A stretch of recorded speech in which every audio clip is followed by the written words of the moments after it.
तिलक नेहरू ताकत भर ले भगत झूल ले फांसिया कि गांधी बाबा ना किए हो गांधी बाबा ना छीन ले अंग्रेज से आजादिया कि गांधी बाबा ना। क्या नाम है आपका? जी नीतू कुमारी। नीतू कुमारी, कैसा यहाँ पढ़ाई वढ़ाई अच्छा होता है? बहुत अच्छा होता है सर। चलिए, पता चला है कि आप सिंगर बनना चाहती हैं। यस सर। कौन कहा सिंगर बनने को?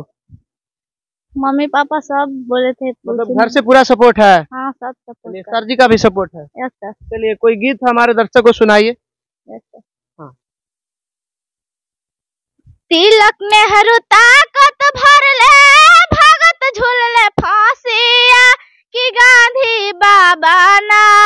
तिलक नेहरू ताकत भर ले भगत झूल ले फांसिया कि गांधी बाबा ना किए हो गांधी बाबा ना छीन ले अंग्रेज से आजादिया कि गांधी बाबा ना छीन ले अंग्रेज से आजादिया कि गांधी बाबा ना।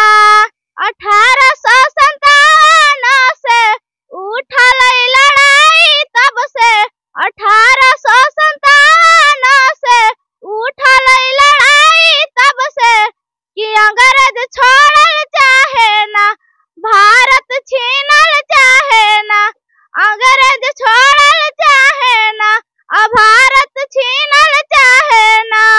खुदीराम बोस से खारिजी के गल जवानिया कि गांधी बाबा ना।